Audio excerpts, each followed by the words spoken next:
선생님께서 27세가 결혼 정년기라고 하시는데 100세를 산다고 가정할 때 현재의 결혼제도대로라면 최대 70년을 한 사람과 부부로 살아야만 한다는 법적인 구속력을 갖게 됩니다. 그래서 최근에는 결혼 문화를 제도적으로 두 번 할 수 있는 개념을 문화적으로 정착되도록 하면 좋겠다는 사람들도 있다고 합니다. 결혼이라는 제도적인 구속 때문에 결혼 생활에 불만을 가진 사람은 이혼이라는 또 다른 선택을 해야 하기 때문에 그로 인한 상처가 더 가중되는 제도적 굴레에 처할 바에야 차라리 건강한 2세를 출산하기 유리한 20, 30대일 때 1차 결혼을 하고 50대가 되었을 때는 결혼 재조정의 시기를 의무적으로 가지도록 하여 결혼 생활을 유지할지 말지를 결정할 수 있도록 하면 좋겠다는 의견입니다. 이런 견해에 대해 스승님께 가르침 청하고 싶습니다. 참말로. 그거를 우리가 좋은 프레임을 짠다면 해볼 수 있는 거죠. 이게 인류에 한 번도 없는 일입니다. 이걸 우리가 한다면 이거 하나 또 법령이 새로운 법령이 나오고 사회를 새로운 만져가는 프로그램이 되는 거죠. 이런 것들이 대한민국은 이때까지 이런 것 저런 경험을 다 해봤으니까 신종으로 새로운 법을 만드는데 결혼법 이게 우리가 인연법에서 만들어 가지고 우리가 한 분 중간에 정리하는 거 뭐 이런 걸 만들 필요가 있겠죠. 뭐 50대 돼서 하는 게 좋을까? 우리가 30대 안팎에 지금 하는 것인데 30대 안팎에 27세와 33세와 요 안팎에 지금 요는 우리가 앞으로 이제 결혼 정년기가 되는데 결혼 정년기하고 우리가 누굴 사귀는 기하고는 다른 거예요. 사귀는 거하고 결혼하고는 다른 거란 말이죠. 이런 거요. 그게 옛날처럼 이렇게 손만 잡았다고 해가지고 책임져라 이런 시대가 아니거든요. 그렇게 뭐 이렇게 얼굴 봤다고 책임져야 된다는 시대도 있었어요. 담 넘어 얼굴 바쁘다고 그래. 책임져야 된다고. 그래 미개 시대에서부터 자꾸 발전했기 때문에 우리는 이제 의논해보고 결정하는 거거든요. 만나고 몇 번 만나서 이렇게 면접을 보고 결정하는 시대가 됐단 말이에요. 그러니까 그렇게 되면 될수록 우리는 인생을 같이 살라고 만나는 때가 된다. 이렇게 되는 거죠. 단순한 게 아닌 거죠. 그래서 30대 초반에 우리가 만나서 결혼을 시작한다면 두 번째 정리 기간이 언제일까를 보는 거죠. 두 번째 정리할 기간이. 그 두 번째 정리할 기간은 우리가 애를 놓는 기간하고 애가 기초교육을 받는 시간하고 이런 것들이 부모가 책임져야 될 시간이 있을 겁니다. 책임져야 될 시간. 그러면 우리 아이를 낳을 때 아이를 몇 년 안에 놓는다고 시기를 보고 거기서 우리가 21세까지만 아이를 다 키웠다라고 보고 거기에서 우리가 2, 3년 안에 이제 다시 한번 정리를 해보는 그럼 그때 정리를 한다라고 들었을 때 아이를 키우는 몫을 어디다가 비중을 둘 거냐 뭐 요런 것들도 우리가 잘 잡아봐야 되겠죠. 요런 것들이 이제 전부 다 정리를 해가지고 요때는 다시 정리해서 인생을 살아가는 그러한 시기를 보고 그때 한번 정리를 해가지고 우리는 계속 결합을 해서 인생을 우리가 같이 살아갈 거냐 안 그러면 따로따로 한번 살아볼 거냐 뭐 요런 거를 잘 정리를 해가지고 이거는 전부 다 고리에 묶여 있어갖고 할 수 없이 이렇게 된다면 이건 풀어야 되고 그 푸는 게 많기 때문에 다시 인생을 만들 수 있는 재혼이라는 게 있을 수 있는 게 또 쉬워지는 거죠. 재혼이라는 건 그러면 재혼은 어떻게 해야 된다라는 이 교육이 또 있어야 되겠죠. 결혼은 왜 하는 것이며 이 시대에 그럼 다시 이제 우리가 정리를 할 때는 정리는 왜 하는 것이며 그러면 정리를 하고 나서 인생을 살면서 혼자 살 거냐 같이 사는 파트너를 만나는 건 어떤 파트너를 앞으로 만들어야 될 것이며 이제는 자식 놓는 파트너가 아니거든요. 인생을 같이 사는데 필요한 파트너를 만나는 거죠. 이럴 때는 수준이 맞아야 되는 거죠. 수준이 안 맞은데 마지막까지 산다? 이거는 지옥을 사는 거죠. 지옥을. 그게 애를 놓아서 키울 때까지와 애를 키우고 나서 인생을 살 때 요 수준은 다른 거죠.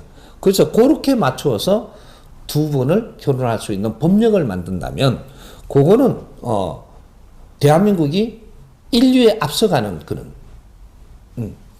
이제 100세 인생에서는 꼭 필요한 것들을 지금 우리가 생각을 하고 있는 겁니다. 그래서 그런 거를 법적으로도 정리해주고 도와줄 수 있는 그렇게 해서 만일에 그 정인기에 이렇게 그 정리해야 될 기간에 정부가 도울 게 있다면 도우고 만일에 이렇게 해가지고 이게 스스로 이렇게 준비하기가 힘든다면 정부에서 경제적으로 문제가 된다면 경제적으로도 융자를 해줄 수 있는 아주 저금리로 이거는 국민을 위해서 가는 거기 때문에 요런 것들이 좀 필요하고 교육이 필요하다면 교육을 놔서 어디서 교육을 받을 수 있게 해주고 그 교육을 이수했다면 그러면 정부에서 융자를 해서 앞으로 혼자 살아갈 때도 필요한 그런 질량의 에너지가 필요할 거고 같이 살아가는데도 이제 에너지가 필요할 거고 이런 것들이 어떤 교육이 있다면 교육을 이슈하고 같이 갈 때 그럴 때 정부에서 융자도 굉장히 쉽게 저렴하게 이렇게 길을 만들어 주는 것도 앞으로 이 나라가 아주 그 좋아지면 좋아질수록 나라의 국운이 되기 때문에 그런 것도 잡아주는 게 굉장히 좋겠죠. 좋은 발상입니다. 예. 밀레니얼 세대들이 결혼 문화를 새로 쓰고 있다고 합니다. 몇 년 전만 해도 파격적이었던 주례 없는 결혼식이 이제는 평범해졌고 이후 야외 갤러리, 한옥, 호텔 등으로 가족 친지만 부르는 스몰 웨딩이 유행하더니 요즘은 결혼식 없는 웨딩, 즉 노웨딩이 등장했다고 합니다. 이런 노웨딩은 낮은 급여와 고용 불안에 시달리는 밀레니얼 세대들이 스몰 웨딩에 들어가는 비용조차 사치라고 여기고 그 비용으로 주택 마련이나 신혼여행 등에 투자하는 데서 비롯되었다고 합니다. 근데 또 이와는 반대로 플렉스한 웨딩이라고 해가지고 자신의 부를 좀 과시하는 이런 럭셔리한 스몰 웨딩이 또 한편으로는 성행한다고 하는데요. 이렇게 노웨딩이나 플렉스한 웨딩 같은 것들이 계속 이런 형태의 결혼식이 계속 늘어날 것 같습니다. 이런 결혼 풍속도가 바르게 가고 있는 것인지 그리고 미래 바른 결혼 풍속도를 어떻게 그려가야 하는지 질문 올립니다. 네.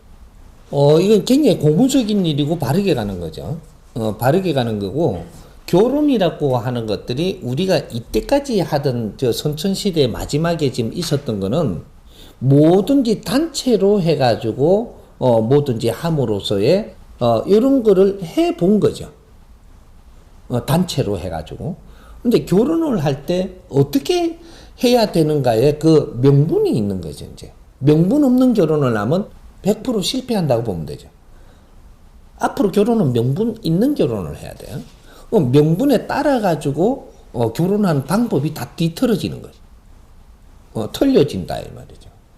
그렇게 우리 전통 혼례를 할 것이냐, 서양식으로 할 것이냐가 아니고, 전통도 좋고, 서양식도 좋고, 우리는 아주 미니, 몸도 좋고, 뭐 다 좋은데, 이런 것들이, 이제 앞으로 결혼을 하는 데는, 어떤 데다가 중점을 봐야 되느냐. 두 사람이 앞으로 살아가는 데에, 뭔가 명분이 어떤 게 있다면, 그 명분을, 우리한테 도와줄 사람. 요런 분을 초청을 좀 해서 결혼을 하겠다. 니고 내고 오면 안 되는 거죠, 이제. 결혼식장에는 아무나 오면 안 돼요. 이제 앞으로는, 이때까지는 전부 다 축하해 준다. 이제는 결혼을 축하하는 사람들이, 아주, 이게 축소됐어요. 우리 주위에.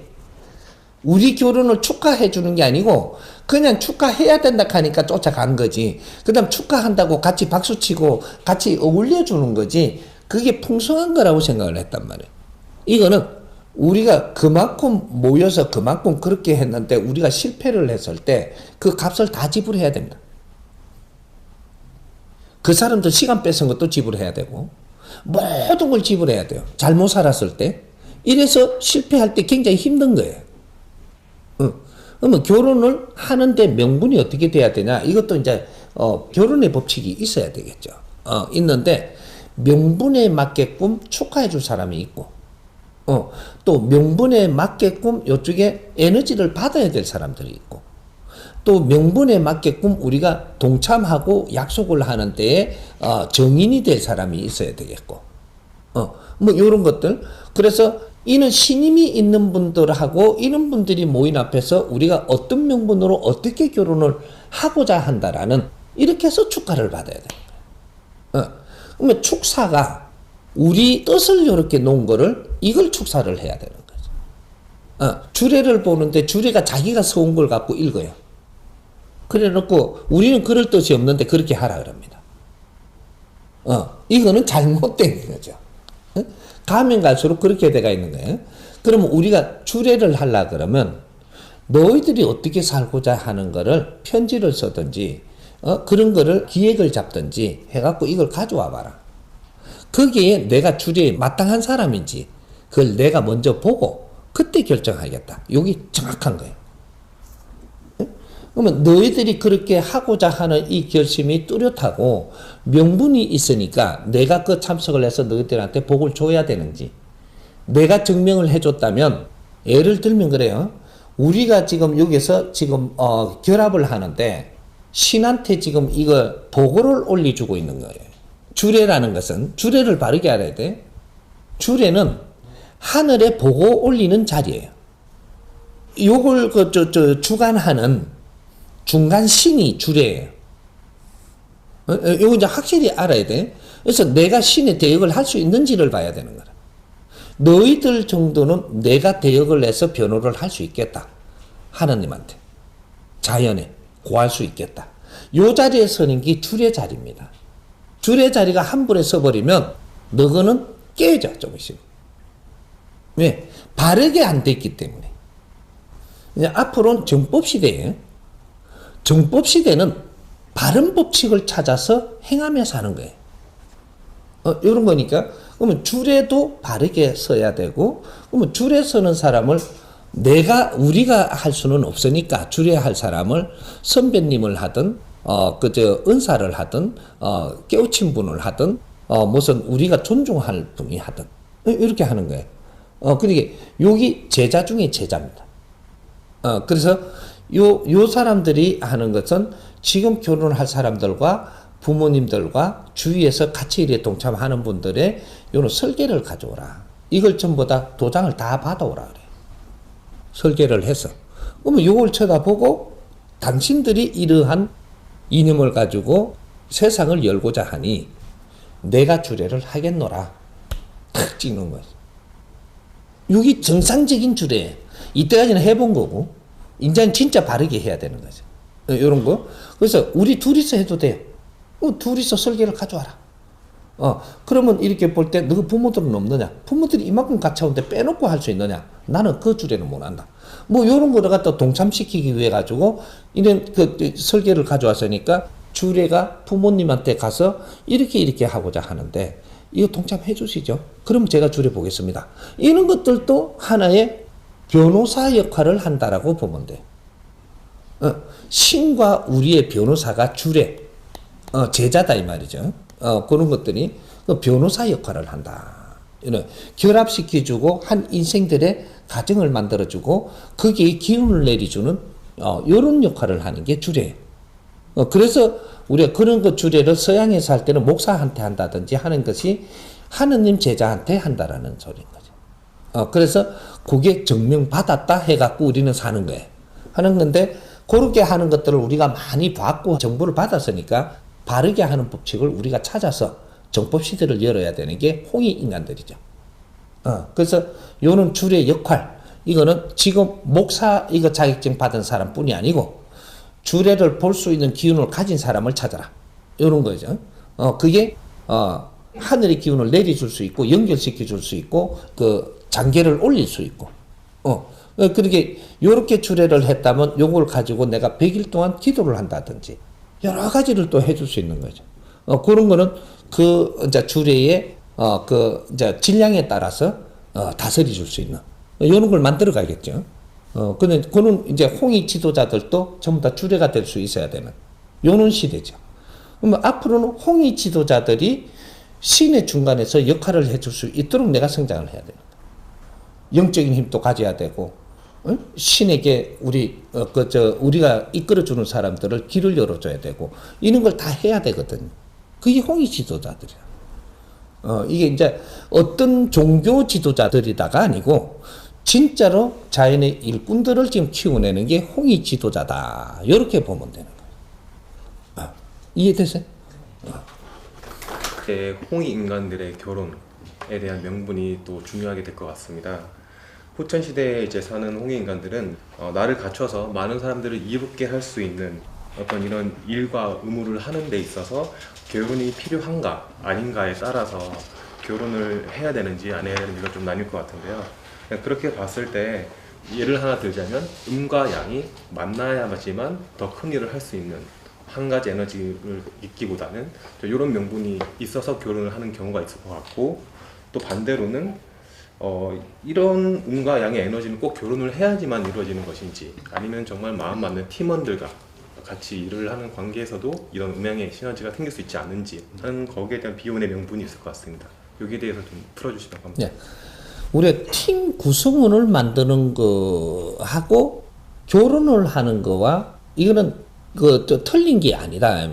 결혼을 하는 거는 둘이의 지금 팀 구성에다가 우리 가족들의 팀 구성에 지금 맞춰가는 거고, 근데 일반 사회에서는 사회 팀 구성을 하는 거예요. 그러니까 이런 것들이 양쪽으로 지금 우리는 팀 구성들을 하는 거죠. 결혼한 사람 또 바깥에 또 사회 팀 그룹을 만들어요. 그러니까 이제 팀 그룹을 만들 때도 우리는 결혼과 진배 없는 우리가 같이 인생 동업자를 만나는 거예요. 결혼이라는 인생 동업자다. 이렇게. 인생 동업을 하는데 우리 명분 없이 인생 동업은 없다. 이렇게 보면 되는 거예요. 그럼 100% 실패한다. 명분이 없는 결혼은 하지 마라. 이래 되는 거죠. 그렇게 명분을 그러면 우리가 어떻게 찾습니까? 그래서 결혼교육이라는 게 있어야 된다라는 거죠. 앞으로 결혼에 대한 교육, 요 프로그램도 만들어서 전부 다 강의를 하고 본문을 내서 정리를 해가지고 책이 결혼, 하는 결혼, 요거를 내줄 거니까 이게 있어야 되고, 이거는 우리가 한 번을 보든 두 번을 보든 세 번을 보든 이렇게 하면서 그걸 공부를 해야 된다라는 거죠. 해가지고 우리 결혼을 할 수 있는 명분을 만들어서 결혼을 해라는 거죠. 명분을 안 만들고 결혼해도 되는데, 정법 시대에는 법이 없이 살 수가 없으니까, 그러니까 명분이 있다면 명분을 만들어야 된다. 명분 없이 동업은 안 되는 거예요. 근데 사회 팀원 이렇게 만나도 명분 없이 팀원이 만들어지면 이거는 깨집니다. 좀 있으면 깨질 거니까 우순간에 모이는 게 되겠지만 오래 가지는 못한다. 명분을 먼저 우리가 사회 단체를 만들려고 해도 명분이 있어야 되고, 그 명분에 맞는 사람이 모여야 돼요. 그 명분이 굉장히 쫀쫀하고 아주 우리 합리적이고 우리한테 맞다면 이건 절대 깨지지 않는다. 천년 가도 만년 가도. 이제 앞으로 이러한 단체들이 일어나기 시작을 해서 이런 것들이 이제 재단도 되고 그룹도 된다. 재단 그룹이 이렇게 만들어지는 겁니다. 이때까지는 재단 그룹을 만들어 본 거고, 그 안에 뭐가 들었는지를 꺼내보면은 다 깨질 수밖에 없는 시대적인 명분이다. 우리 시대와 미래와 같이 연결해갖고 가는 이런 명분을 지금 만들어 가야 된다라는 거죠. 이런 것들을 많이 만들어 줄 때 우리는 이런 거를 보고, 몰랐던 걸 알아가지고 거기에 맞게끔 단체도 만들고 조직도 만들고 그룹도 만들고 이렇게 하는 거죠. 그래서 재단 이념도 만들고 그 재단 이념에 맞는 사람들이 여기에 들어서 같이 일하면서 같이 성장해 가는 거. 이렇게 앞으로는 미래는 재단 시대, 재단 그룹 시대란 말이죠. 이제 지금 이때까지 한 그룹은 전부 다 장사 그룹이고, 장사 그룹. 그게 지금은 기업 그룹. 기업 그룹을 하려고 그러면 그 안에 명분이 없이는 안 되는 거다. 이제 이런 것들 그렇게 이제 단체를 해도 명분이 있어야 되고, 무슨 큰, 이렇게 이루어 나가는 명분 없이는 안 된다. 이런 거죠. 그러니까, 이게 결혼하는 데는 명분이 없이 결혼하면 깨진다. 이건 잘못된다. 그걸 각오하고 한번 해보는 거는 해볼 수 있어도, 아는 사람은 그렇게 안 하는 게 맞다. 에너지 낭비하고 시간 낭비하고 젊음 없애지 마라. 이런 거. 그럴 동안에 이 명분을 찾아서 공부를 열심히 해서 한 번을 결혼해도 인생 성공하는 길로 가야 된다. 이게 우리 젊은이들이 잡아야 돼. 그런 걸 가르친 사람이 없는 거죠. 이제 가르치고 내줄 테니까 앞으로 결혼에 대한 총망라 해가지고 정리를 한번 해서 결혼에 대한 개론을 만들 수 있도록 콘텐츠를 만들 수 있는 결혼 개론이 하나 나와야 될 겁니다. 예. 결혼을 해야 하나 말아야 하나라는 고민을 한다는 자체는 이미 이제 내가 딱 하고 싶은 사람이 없어서, 그리고 이제 사회적인 관습상, 관념상 결혼을 하는 게 좀 약간 일반적인 생각이기 때문에 그런 고민을 하게 되는 것 같습니다. 그럼 이제 결혼은 이렇게 고민을 한다는 건 당연히 명분도 없을 것 같은데요, 그때는. 근데 그럼 내가 정말 이렇게 딱 결혼을 할 수 있는 사람을 만나게 되면, 그러니까 보통 결혼을 전제로 만나는 거는 내가 이 사람이랑 할 수 있을지 없을지를 먼저 이렇게 약간 그걸 놔보는 것 같고요. 그게 아니면 이제 내가 할 수 있는 사람을 만나게 되면 그런 생각이 자연스럽게 일어나는, 지금 그때까지는 그 고민 자체를 좀 접어두고 있어도 되는 건지. 예. 결혼을 해야 되냐 말아야 되냐로 할 때는 절대 결혼하지 마라. 모르는 걸 왜 하냐? 모르는 걸. 해야 되냐 말아야 되냐 이런 사람은 지금 결혼하면 안 됩니다. 그렇다고 해서 이것이 내가 오래 갈 거냐, 몇 년 지나면 또 그래 갈 거냐, 몇 달 지나면 그래 갈 거냐, 내일 되면 그렇지 않을 수도 있는 게 우리 환경이에요. 환경은 쌓아가고 만들어가고 있는 중이다 이 말이죠.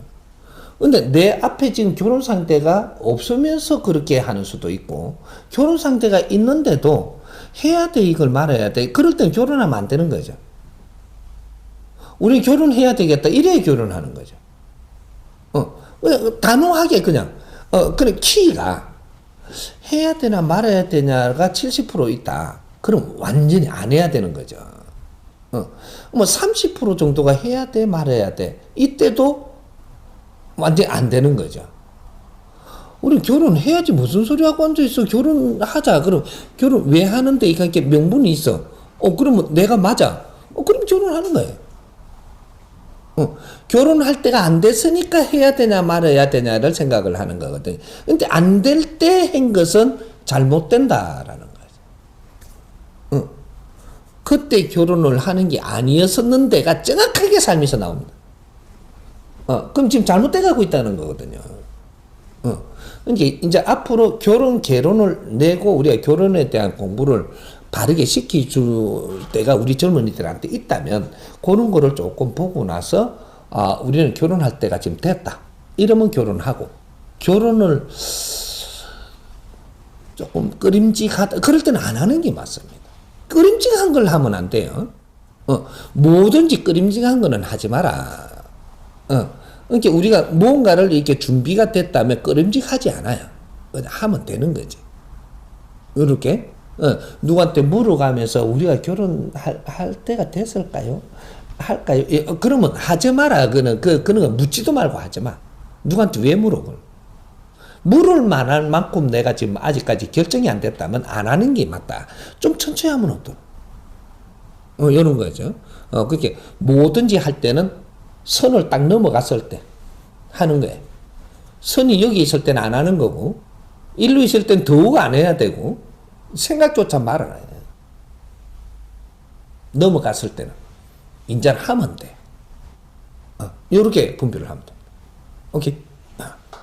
결혼 시험이라는 테스트가 SNS에서 유행하고 있는데요. 해외 브라질에서는 결혼을 하려면 남녀는 먼저 전문 기관에서 약 열흘간 합숙 교육을 받아야 하고, 결혼에 관련된 시험을 통과해야만 정식으로 결혼 자격 증명서가 지급되어서 결혼할 수 있다고 합니다. 그리고 시험의 난이도도 쉽지 않고요. 떨어지는 사람도 간혹 있고, 물론 떨어질 경우에 결혼을 할 수 있지만 유산 상속 및 법적인 상황에서 불이익을 당할 수도 있다고 합니다. 이런 풍습 때문에 브라질은 세계에서 이혼율이 낮은 나라라고 손꼽히고 있습니다. 그래서 저희도 이런 법적인 체제로 좀 구축해 나가야 하는지 여쭙니다. 결혼은 정부가 간섭하면 안 되는 겁니다. 우리가 그러니까 이혼율이 작다. 이렇게 이야기하는 거는 독재면 독재일수록 이혼율이 작습니다. 나라가 독재를 하는 나라는 이혼율이 작다. 왜? 많은 우리한테 제재가 들어가 있기 때문에 이혼 안 한다. 그건 죽지 못해서 한다. 똑같은 소리입니다. 응? 결혼은 우리가 하는 거지 나라가 시키는 게 아니에요. 응? 이게 자유민주주의라고 이야기하는 거예요. 그러니까 결혼은 내가 사람을 만나서 할까 말까 하는 것이고 그거는 누가 간섭할 일은 아니라는 거죠. 그런데 우리는 결혼을 하는데 자연의 법칙이 어떻게 해서 우리한테 이루어지는가를 공부시키는 게 이게 맞다. 공부를 바르게 하고 나면 틀린 짓은 안 하고 사는 게 인간이에요. 바른 분별을 할 수 있는 공부를 시키는 데가 지금 이때까지 없었다라는 거죠. 그러니까 지금 이 나라의 환경에 맞게 이혼을 안 하면 좋겠고 만들려고 하는 정부 이렇게 하면은 그쪽으로 지금 끌고 가기 위해서 제재를 넣어가지고 이렇게 하는 거는 바른 결혼을 해서 인생을 사는 게 아니고 조건에 맞춰갖고 지금 할 수 없이 사는 거다. 미래에 우리가 행복하게 살기 위해서 결혼하는 거와는 이거는 아주 다른 쪽으로 지금 이야기하는 것이다. 그래서 대한민국이 앞으로 짜는 이것은 미래의 우리 행복을 위해서 미래의 우리 행복을 위해서 우리가 만들어가는 세상 이걸 바르게 함으로써 정부가 우리한테 개입을 하지 않아도 잘 우리가 풀어가면서 세상을 만들어가는 세상 요렇게 해야지 발전된 사회라고 이야기하는 거예요. 정부가 간섭이 많다라고 하는 거는 발전을 안 하고 지금 도태되고 있으니까 이걸 모면을 하는데 돌파구를 찾으려고 정부가 노력을 하고 있는 거예요. 사회가 발전하면 정부는 할 일이 작아져요. 관리만 하면 되지 간섭을 안 한다 이 말이죠. 우리가 할 일을 못 하니까 지금 개입이 들어오는 거예요. 꼼짝없이 우리는 정부 말을 따라야 되는 꼴이 되는 거죠. 그러니까 이제 이런 것들을 우리가 잘 알아야 되는 거죠. 그래서 우리가 지금 남녀 결혼은 자유롭게 해야 되는데 우리가 스스로 알고 우리가 만들어가는 작품이라야 된다. 이런 거죠. 그래서 그는 정부 개입설 뭐 이런 것 같은 것들은 우리가 이거는 배제해도 됩니다. 우리한테 가지고 있는 것을 찾아가지 못하니까 지금 그런 개입이 들어서 이렇게 되니까 요 안에는 지금 행복하게 사는 그런 작품인가 이런 걸 뜯어볼 필요가 있는 거죠. 그건 행복한 게 아닙니다. 이해가 좀 됐어요? 예.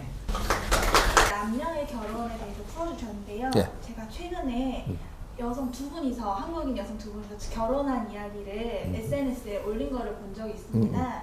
물론 법적인 효력에 있는 관계는 아니었지만 둘이서 이제 웨딩 업체에 가서 드레스도 맞추고 막 부모님들하고 인사도 하고 지인들도 모으고 해서 결혼식을 올리고 집을 마련하고 이런 과정을 연재하면서 마음을 다지고 이런 것들을 봤어요. 그래서 만약에 동성간에도 이렇게 인생의 파트너로서 명분이 선다면은 음양의 조화나 이런 부분까지도 좀 커버가 가능한 건지가 궁금해졌습니다. 예. 파트너지 결혼은 아니에요. 결혼 결합하고 파트너십하고는 다른 겁니다. 파트너십은 파트너십으로 할 수 있는 모든 걸 해도 괜찮지만 결혼 결합은 안 돼. 이거는 음양 결합이에요. 음양 결합 남과 여예요. 요거는 음양 결합을 해서 우리는 같이 인생을 살고자 지금 약속하는 것이고 파트너십은 우리가 이념이 같다면 우리가 이념으로 살기 위해서 우리가 또 따로이 만들어가는 거죠. 따로이. 그럼 나는 결혼 안 하고 요걸 파트너로 하겠다. 그건 되죠. 아니 이걸 결혼에 가져 들어온다. 이거는 아닌 거죠. 그래서 법적으로 허락을 안 하는 겁니다. 법적으로 허락을 하는 거는 남녀 혈통 다 들어가는 거죠. 하지만 파트너십은 혈통이 안 돼요. 이거는 뭐를 하느냐면 파트너 동업을 하겠다. 인생 동업을 하겠다라는 거죠. 인생 동업. 동업을 하는데 자식을 놓을 거냐? 그건 또 아니란 말이죠. 또 우리가 집안끼리 전부 다 이렇게 해갖고 앞으로 혈통을 만들 거냐? 그건 또 아니거든요. 요런 결혼에는 혈통 관계까지 다 들어가 있습니다. 그래서 하늘에 닿는 거죠. 파트너는 너희들이 잘 삶으로써 일단 하늘에 닿지는 않아요. 잘 삶으로써 인생을 잘 살았다면 나중에 이 영혼들이 결합할 수 있는 거죠. 결합해서 환경을 같이 살아갈 수 있는 거죠.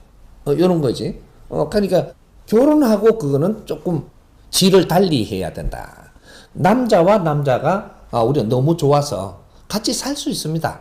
이는 파트너십으로 같이 살 수 있는데 이거는 남자와 남자끼리 파트너십으로 사는 거지. 요거는 결혼 혈통은 아니라는 거죠. 결혼에는 무조건 혈통 관계가 들어갑니다. 너희끼리 그럼 자식 놓을 수 있어? 혈통을 만들어낼 수 있어? 후세를 연결할 수 있어? 이걸 하려면 할 수 있냐고. 안 되거든요. 그럼 우대에서 혈통 때문에 결혼을 하는 거예요. 그럼 지금은 우리가 세상 사는 방법이 틀려졌다라고 해서 혈통은 필요 없이 결혼한다. 그거는 아니다. 이거는 이거로 끊어지는 거고 이거로 가는 거예요. 그럼 너희들은 혈통은 없어 이제부터. 그런 것들이죠.